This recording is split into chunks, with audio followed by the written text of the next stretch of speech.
Hello, and welcome to this February 2026 edition of Monroeville at your service. I'm your Municipal Manager, Alex Graziani. February is the month of unique celebrations. We have Groundhog Day, President's Day, and of course, Valentine's Day. It recognizes Black History Month, American Heart Month, and has the Super Bowl, which to some might as well be a national holiday. Being thankful is kind of a November thing, but I am thankful to be here and bring you another edition of our show.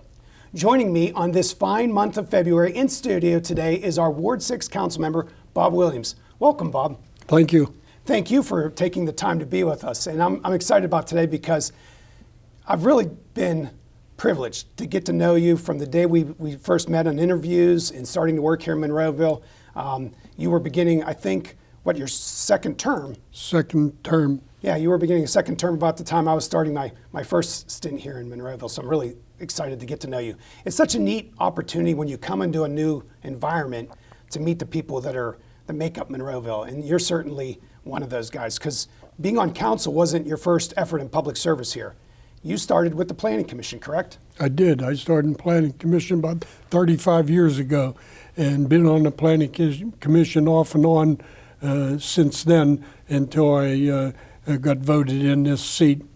That's remarkable, 35 years. I can't imagine how many subdivisions and apartment buildings and commercial developments you see. What's the big takeaway? I mean, what does the Planning Commission do? I guess that would be a good question. The Planning Commission does all the legwork for council, and they're like behind the scenes.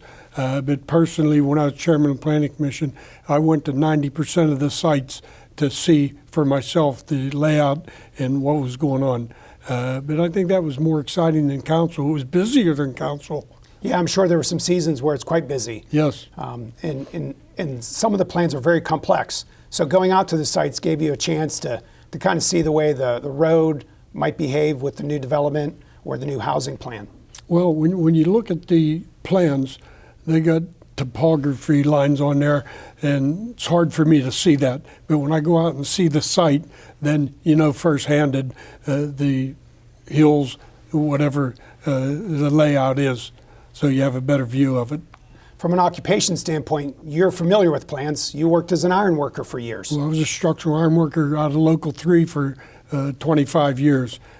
And what's exciting to me is that you got to work on the U.S. Steel building. I did work on the U.S. Steel building. How high did you make it up? About 60 floors. Wow. That's very frightening to me. Well, I'm glad my job doesn't take me up that high. Well, you die a 10-foot fall just like a 100-foot fall. It's the same death. I guess that's one way of looking at it. You know, it's funny, Bob, because one of the things you like to say is the many different lives you've had. You know, we hear that a cat has 9 lives, but I think you'd like to say you even had more. Well, I'm on number 15 of 9 lives, and I'm here because of the grace of God. Yeah, you have some harrowing experiences, not the least of which was at work and even, I guess, in your garage here in Monroeville. Yeah, the last one, I had a acetylene tank in the car that I forgot about, and when I started the car, the whole thing blew up.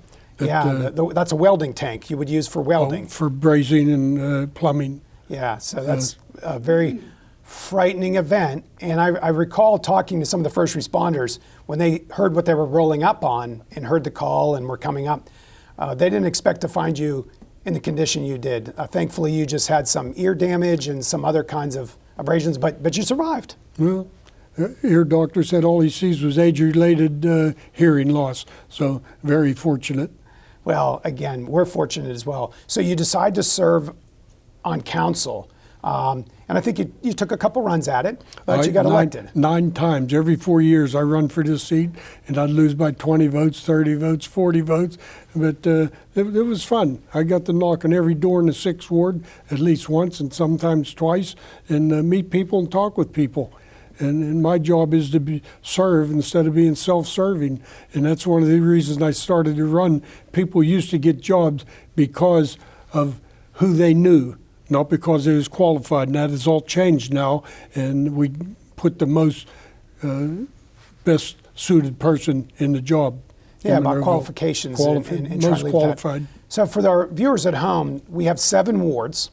In your ward number 6. What part of the community is ward number 6? Ward number 6 runs from Turtle Creek to pass the Ivanhoe Apartments, the mall, the Miracle Mile Shopping Center, apartment complexes, and just a nice community. It's an old community in Monroeville, and I enjoy working for the people. So a good part of 22, if we weighted the wards by tax revenue, your ward might have the most revenue.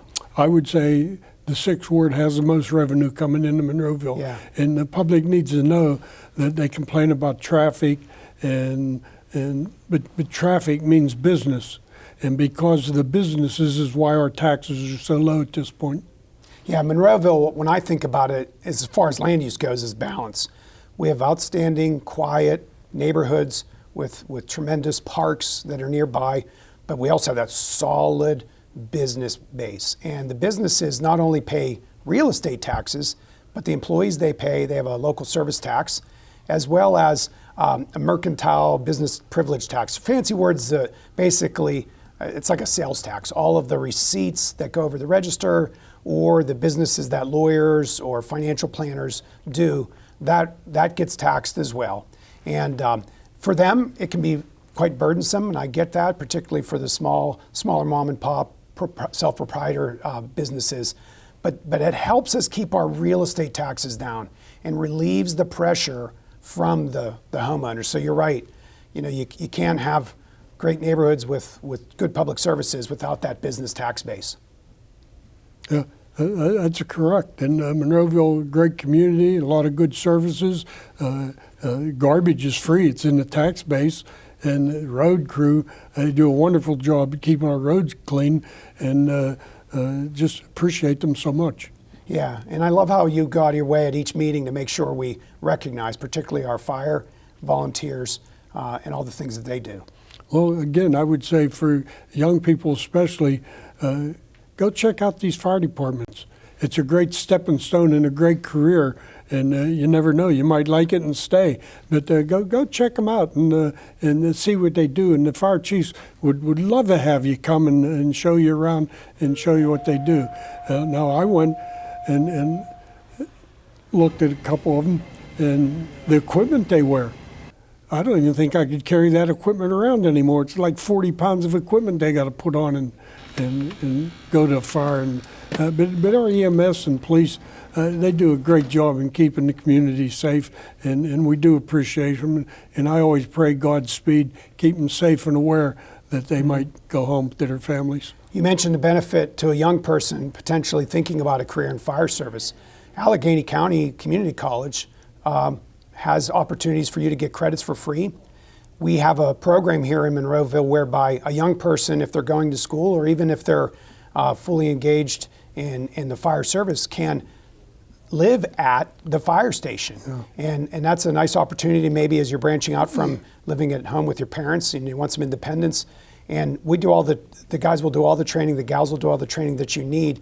You don't need to know how to fight fires to volunteer. They'll teach you what you need to know. And what you said is really interesting to me, and I think is a thing that Monroeville ought to be very proud of, is how many people who work in DC or New York City or Phoenix or wherever around the country for a paid large metro fire department started here, including the city of Pittsburgh. Many EMS and fire personnel down in the city cut their teeth here in Monroeville. Well, not only fire, but EMT. It's a great start for a medical career, and go into it. See if you like it. You might decide to stay in the medical career and go from there.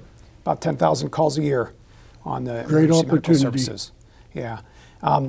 Back to running for office, I also appreciate that, the try again. So you get on the ballot, you got your petition, but you kind of lose for some votes. But all those years, you kept persevering and sticking with it.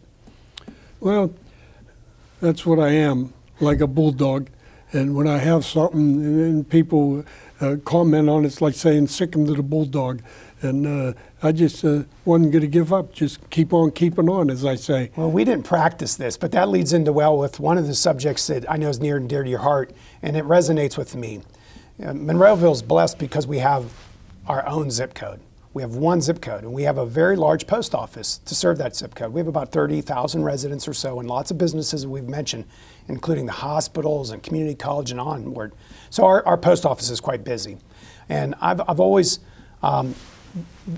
wondered at America's desire to build well when it comes to public buildings. When we look at our forefathers, and we're celebrating our 250th anniversary this year, you go to DC and they built like they knew we would be around for a couple hundred years. And the public buildings and just the beauty of them and the architecture. And ours is a modern architecture post office, but you and I both agree that they're not the best property maintenance and property owners, are they? They are not.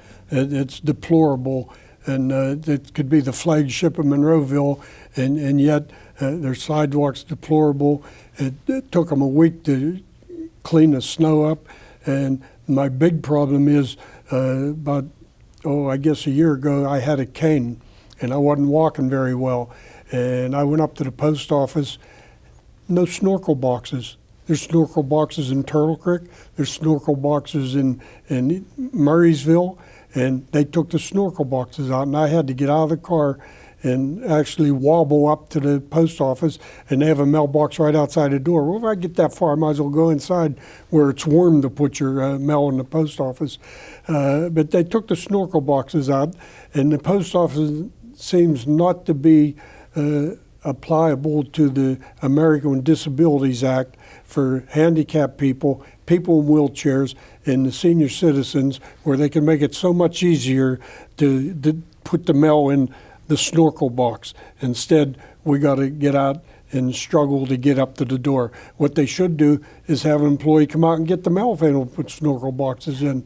But we had the manager on behalf of the council to write letters to Summer Lee, John Fetterman, Dave McCormick, and by the way, thanks for nothing. None of them did anything, and I'm going to remember that on election day, that a thing like that serves probably thousands of people with disabilities, and they got to get out of their car. Go to Monroeville, go to Turtle Creek. They got snorkel boxes, make life easier for you. So the snorkel box it allows for drive-through service.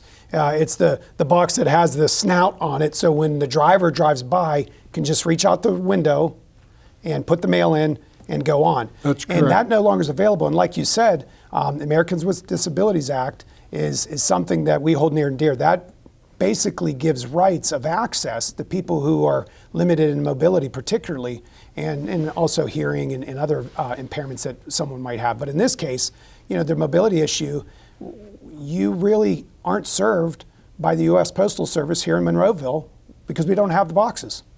Well, one way that could be remedied if Washington, D.C. would cut their funding.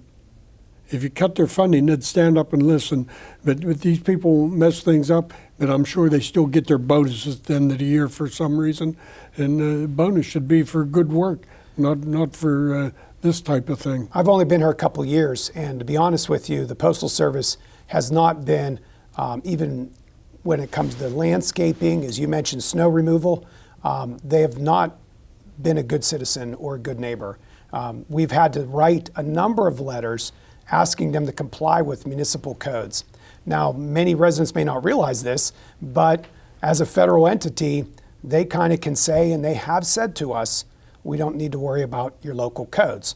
So while business owners of Monroeville and residents of Monroeville have to worry about our local codes, the Postal Service kind of says to us, you can't tell us what to do because we're the federal government. That may be true, but the civic duty for me is what I always want to appeal to, and that is be a good resident, a good neighbor of Monroeville. You have a beautiful building, help it to look beautiful. It should be. It's about our American pride, it's about our pride in our community, and it should be a gem here along Monroeville Boulevard, not an unkept, underkept, and as we've discussed, lack of service facility. So I like that you're a bulldog because that's an issue that we all should be able to say, we have enough business here in Monroeville, we should get the kind of post office that business deserves. Well, we just need to continue to serve the people, and in that aspect, they do not serve the people. People just have to stumble through it. Yeah. Well, we're going to continue on that cause, and we're going to bulldog that one. Okay. The other thing I like about you, and maybe we'll get some clips on some of your colorful attire, shall we say, at meetings. And even today, I noticed you have the Valentine's tie We on. have the Valentine's Day tie on. So you and your Valentine, Renee, have been married almost 60 years now? 59 years this year. And we were high school sweethearts through the Gateway school system. We both moved to Monroeville about 1956 and been here ever since. Wow. It's a great community. See a lot of things changing. And now Monroeville is so saturated, they're starting to redo things like the mall. They're going to tear it down and put up new buildings, and that saturation has happened in you multiple get to see places. the first time and then now the second time with that. Yes. 1956, that's also a special year for us. That was the year the Eisenhower interstate system was, enacted by law. And of course, interstates are why those businesses are here. Interstate 376, Yes. and of course the Turnpike opening in 1950, 376 opening up about 1962, 1963. And you got to see it all. High school sweethearts, my Valentine, Eva, she and I are high school sweethearts as well. We don't have that many years, but we'll be hitting 37, Lord willing, this year. And that's pretty exciting to have that. But you'll, for March and St. Patrick's Day, have the leprechaun glasses and hat. Yeah, I got my hat handy. 4th of July, you come with the patriotic tie, and I think you also have some red, white, and blue glasses. And I like that. You're not afraid to have a little fun. It's serious business that council has to do. What's the hardest part about the work that you do at council? The hardest part with government is it takes so long to get things done. It seems that people just afraid to make a decision, and sometimes right, wrong, or indifferent, you have to make that hard decision, and you got to make a decision that's going to serve the community, not self-serving. And that's my biggest problem with politicians. A lot of them want to be self-serving, and they get in office and do what they can for themselves, for the family, and I'm not that way. Well, you can be honest that sometimes it's a little tough for managers to make decisions, and sometimes I've been in the doghouse because I've been a little bit slow and dragging my feet. But it is challenging because you're always trying to balance interests. It seems like every decision gores somebody's ox. You know what I mean? It has implication for someone. So someone might win, another might lose. So like the land use that you had to do at planning. Yes. Often residents weren't interested in new neighbors, but the developer followed the rules, and you had to follow those rules as well. Well, I've learned over the years that no matter what happens in council chambers, the fights, the disagreements, when we leave them doors, you have to leave things in council chambers, go home and get on with life and move on to the next project, not let it fester inside you. Yeah, that's wisdom that has feet for a lot of us in a lot of other areas as well. Yes. We can't control the things that happen maybe at work, but when we go home, we need to leave that at work and not, Correct. Not bring it home. That's good advice. So I'm just really excited to get to work with you. I've learned a lot from you since we've started, and I like working with you because of that tenacity, that try and try again. I think that is part of the Monroeville DNA. It's what makes Monroeville a great place to work, a great place to raise a family, because of that ethic that you embody well. So I'm going to want you to join me and stay with me in the rest of the show. Is that okay? Yes. Excellent. Fine. So thank you for being with us. Council member is staying with us, Williams, and what we're going to be doing next, we have a video that has a behind-scenes look at the Public Works and their efforts to combat the significant snowstorm that we just recently had. And I'll have this month's Manager's Minute, which also talks about the subject of snow and snow removal.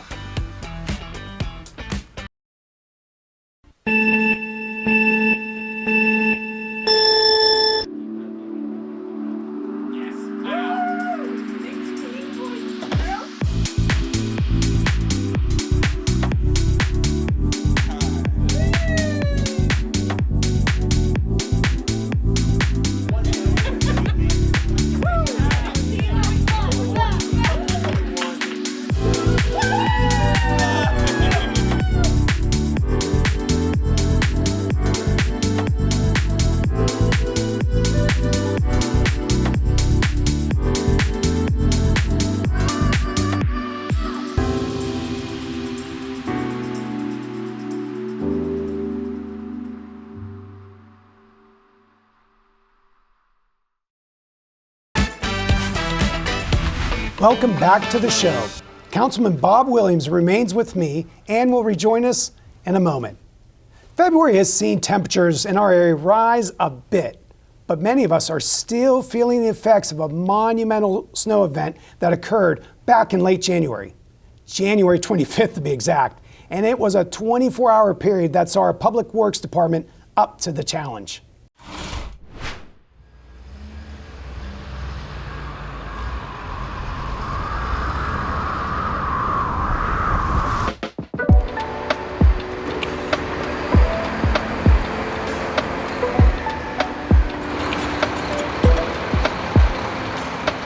Just do a little headlight here.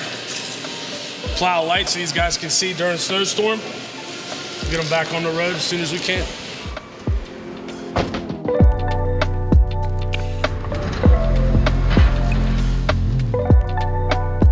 My name is Jeremiah, go by Jay, and I started full-time in July 2019. So today we're in truck 72, which is a spare truck. When you got bigger snows, they call out extra trucks. And today we got a list of main roads that we're just gonna keep plowing and salting if need be. And we'll just keep going through them from the top of the list to the bottom, go back through, just trying to keep some main roads open. And it helps the guys that have routes, it helps them when you have a big snow so they can continue through the rest of the route and know that the main roads are still being taken care of also.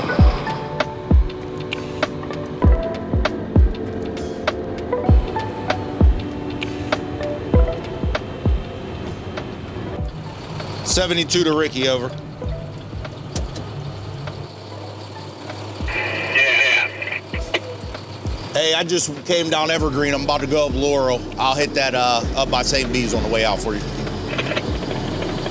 Okay, I was in Cottonwood and I seen somebody go. Didn't know if I needed to peel out of this back half to go get that. Copy. Continuous plowing. Try to at least keep the main roads open and paying attention for emergency vehicles. I'm sure, you know, whatever it is, police, ambulance, fire, there's a good chance they're gonna be calling for a plow truck or two to come assist and try to help them get where they need to go, which, you know, is definitely number one priority.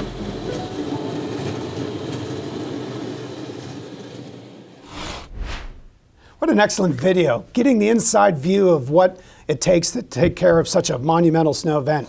Bob, when we talk about services here in Monroeville, we're blessed in so many ways, aren't we? Oh, we are blessed in so many ways.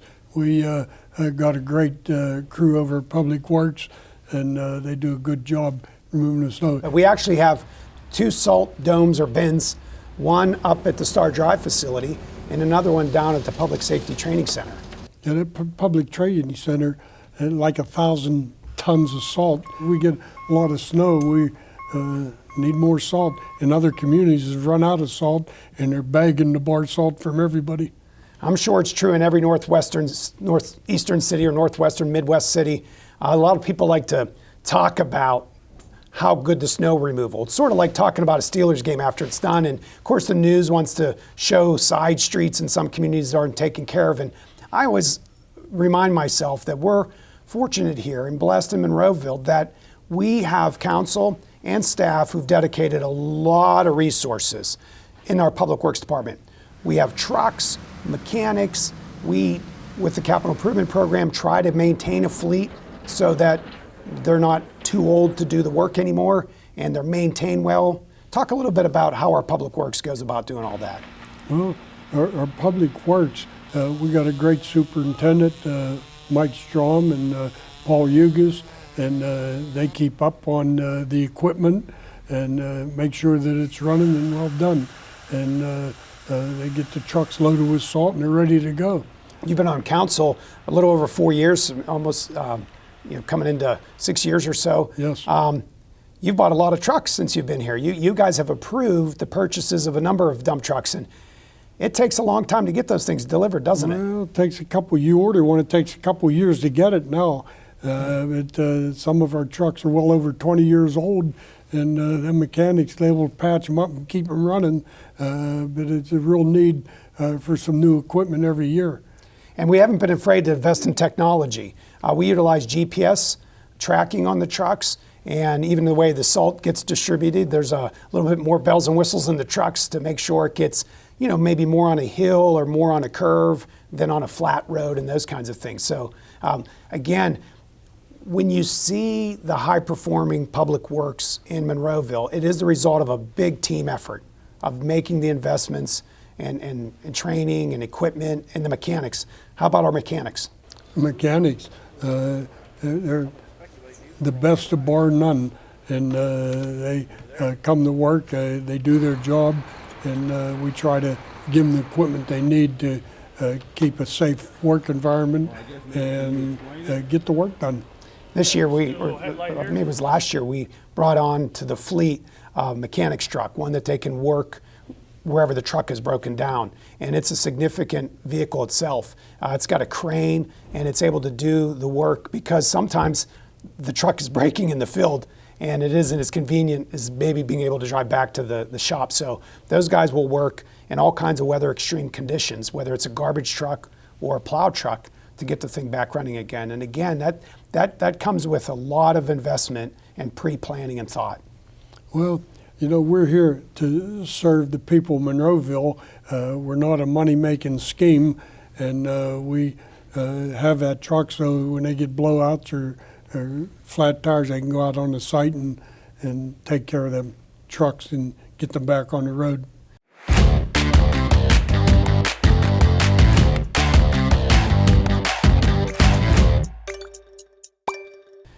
I mentioned about the science and the technology that goes into snow removal, and to be honest with you, it's only been maybe a solid 100 years in America that we've been really active at the local government level of being responsible for snow removal. And that might surprise some people when you think about it. And taking you back into history, there was a blizzard in 1888 that came up the northeast United States. It was one of those nor'easters, but it also hit an Arctic blast coming from Ontario, like you even seen with this event. It dumped about 20 to 50 some inches of snow, depending on the communities, from Buffalo to Boston to Washington, D.C. And for New York City in particular, the city for 3 to 4 days was snow and frozen. And because of the Industrial Revolution and the way cities developed, and at that point, they were really reliant, like we are today, on supply chains. And day 2, day 3, day 4 into the event in New York, they really began the struggle. And so for me, in the manager's minute, and I think about how did we get here, I think about that monumental event. The city was in bad way after 4 days of this big snowstorm, and the public was outraged, the businesses were frustrated, and people demanded that the city do differently. And beginning in the early 1890s, of all times, the local governments began to take on the responsibility with public works to do snow removal. Prior to 1888, the police would, with shovels, clear out little areas here and little areas there, maybe make a thoroughfare open here or a thoroughfare open there. But it really wasn't a concerted effort like you see today. In the 19-teens, it was evolving as well. There was different cities like Chicago had different methods, and it was becoming more mechanized, from the horse-drawn to the plow vehicles and so forth with the automobile gas engines. And today, it's quite the science. But what concerns me today is I look at things within our communities, expectations of residents, and quite frankly, neighbors helping neighbors and people being reliant on each other. When the snow plow goes down your road, it's just evenly distributing snow off of the blade equally in front of everyone's house. There are times in cul-de-sacs, and sometimes particularly when roads intersect at 90-degree or perpendicular angles, that more snow might be piled in your front yard than your neighbor's. And it's a challenge, no doubt. Challenge for the mailman to be able to deliver mail, or maybe for you to get out and about, or even clear your driveway. But there's only so much we can do. The keeping the roads clear, keeping the intersections clear, keeping the main thoroughfares, the side streets, and even the tertiary roads, the low priority roads clear, it takes a lot of work. What we need, particularly, and it's a concern as I see this community and other communities in Western Pennsylvania develop, is for neighbors to really help out neighbors. we're aging in place. And we need to know that maybe our neighbors aren't as able-bodied as they once were. So it's incumbent upon us who are able-bodied maybe to look out for our neighbor and help them punch a hole through that big snow pile in front of their house and be able to reach the street and maybe improve mail service and those kinds of things. But I'm reminded of the fact that we stand on the shoulders of the past. And the snow removal that we do here in Monroeville, that many people have the right to say is a good system. It didn't come overnight. It was a lot of effort, a lot of pre-planning, and a lot of investment of resources to make sure we have the manpower and the material to serve the community well. And that's sort of my manager's minute for today. I appreciate all that our crews do and the investment they make in pre-planning to keep us safe during this event. And it couldn't start without the leadership of council. Yeah, I agree. I think we have a good council at this point, and there's no inner bickering, and we're just working for Monroeville. And I remember back, I think it was 1950, we had a 3-foot snowstorm, and I remember the guys in the truck shoveling ashes on the road. And now we got all this automatic equipment, and big guys just have to stay in the truck with a heater on, and they do a good job with it. So it's a pleasure to be here, pleasure to work with you and serve the residents of Monroeville. And sometimes we have to make the bad choice that benefits Monroeville instead of individuals. And you have to remember that justice is my way or there's no justice. And that's not always true. No, and Thanks for having it's me. a tough position to be an elected official. Sometimes you do make those hard decisions. And it's all about the care that you have for the community. You're a lifelong resident here. Your heart is in Monroeville, and you've been blessed to get this opportunity to serve here as an elected official, and I'm glad to get to serve alongside with you. That's one of the dreams of my life, and I've enjoyed every minute serving Monroeville, both the Planning Commission and Council. Watching you guys at public meetings, it makes me laugh when you say it's a dream, because I'm sure for some people they might think it's a nightmare doing what you guys do, and it's pretty hard work. It's tough to be at that spotlight and make those tough decisions.